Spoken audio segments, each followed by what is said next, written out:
को श्री गोपाल नारसन का नमस्कार। डिवाइन मिरर हिंदी चैनल में आपका बहुत बहुत स्वागत है। आइए जान लेते हैं आज की कुछ खास चर्चित खबरें। भारत से इंग्लैंड जाने के लिए अब भले ही फ्लाइट जरूरी हो, लेकिन एक समय ऐसा भी था जब भारत की राजधानी दिल्ली से इंग्लैंड की राजधानी लंदन आने जाने के लिए बस चलती थी। सन 1950 के दशक में ये बस कोलकाता से चलकर Delhi, Lahore, Rawalpindi, Kabul, Kandahar, Tehran, Bulgaria, Yugoslavia, Vienna, West Germany होते हुए 20,300 किलोमीटर की यात्रा पूरी कर बेल्जियम होते हुए लंदन पहुंचती थी। 11 देशों से होकर चलने वाली इस बस का किराया प्रति यात्री 85 पाउंड से 145 पाउंड तक था। दुनिया भर में सर्वाधिक प्रदूषित 20 बड़े शहरों में 15 शहर अपने भारत के हैं, यानी दुनिया भर में वायु प्रदूषण की सबसे खराब हालत भारत में है। भारत के प्रदूषित शहरों में दिल्ली, दरभंगा, पटना, छपरा, मुजफ्फरनगर, ग्रेटर नोएडा, फरीदाबाद, मुजफ्फरपुर आदि शहर शामिल हैं, जबकि अन्य देशों में पाकिस्तान का लाहौर व पेशावर, चीन का होतन, इराक का बगदाद प्रदूषण की श्रेणी में आते हैं।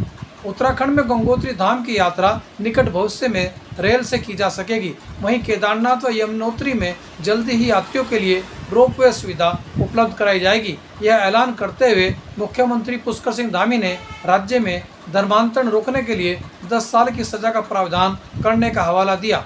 कभी देश की आज़ादी का पर्याय बनी खादी आज उपेक्षा के कगार पर है। कच्चे माल की कमी के कारण गांधी आश्रम जहां खादी का उत्पादन कम कर पा रहा है, वहीं 3 साल से अनुदान न मिलने से खादी आश्रम की आर्थिक हालत दयनीय हो गई है।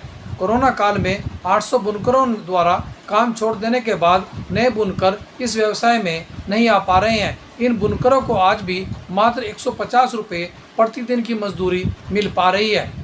मणिपुर में लगातार चल रही हिंसा के कारण 10 जून तक के लिए मणिपुर राज्य में इंटरनेट सुविधा बंद कर दी गई है। राज्य में 16 में से 11 जिलों में हिंसा भड़कने से मणिपुर अशांत बना हुआ है।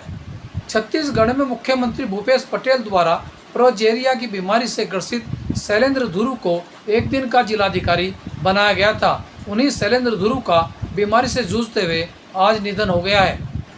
महाभारत धारावाहिक में शकुनी का किरदार निभाने वाले चर्चित अभिनेता गुफी पेंटल का मुंबई में दुखद निधन हो गया है। उनके निधन पर हास्य कवि मुकेश गौतम ने गहरा दुख व्यक्त किया है।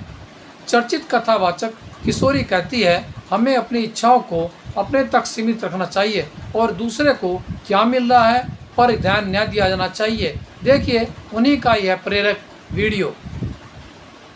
हम लोग कहते हैं कि एक बार एक इंसान ने भगवान की तपस्या करी और भगवान आ गए, और जनरली लोग एक ही वरदान मांगते कि बस ये कर दो। उसने बोला नहीं, मुझे ऐसा कुछ दीजिए कि मैं जब भी जो मांगू मुझे मिले। पर भगवान कहते तो बहुत अटपटी चीज है, तो इसका एक साइड इफेक्ट भी होगा। बोले क्या? बोले जो तुम मांगोगे तुमको मिलेगा, पर उसका डबल तुम्हारे पड़ोस को मिलेगा। उसने कहा मुझे फर्क नहीं पड़ता। बोले ठीक है। तो उसने गाड़ी मांगी, उसको मिली एक, पड़ोस वाले को 2 मिल गई। अब उसको अच्छा नहीं लग रहा, तो उसने एक घर मांगा, उसको 2 मिल गया। अब तो और इसको गुस्सा आ रहा है। अब इसका ध्यान नहीं पड़ा कि इसके पास इसको एक ही चाहिए थी ना, एक मिल गई। इसको एक ही घर चाहिए था, तुमको 2 छत तुम 2 मांग लेते, पर उसको एक ही चाहिए था, मिल गया। तीसरी चीज वो सीधा मांगता है कि मेरी एक आंख फूट जाए, उसकी 2 फूटी, अब उसको खुशी हो रही है। फिर वो का एक हाथ टूट जाए, उसके 2 टूट, मतलब उसको इससे खुशी हो रही है। तो ये एक्चुअली कहानी बताई गई थी कि इंसान खुद के पास क्या है उससे उसको खुशी या दुख का नहीं है, दूसरे को क्या मिल रहा है और दूसरे से क्या छिन रहा है, अभी पूरा उसका दिमाग सिर्फ उस पर चला गया है। तो आप अपनी लाइफ के ब्लेसिंग्स को देखना बंद कर चुके हैं, दूसरे के क्या चल रहा है आपका पूरा ध्यान उस पे है। थोड़ा सा ध्यान वहां से हटाइए और अपनी लाइफ पे लाइए, तो आपकी लाइफ सुधर भी जाएगी और आप खुश भी हो जाएंगे।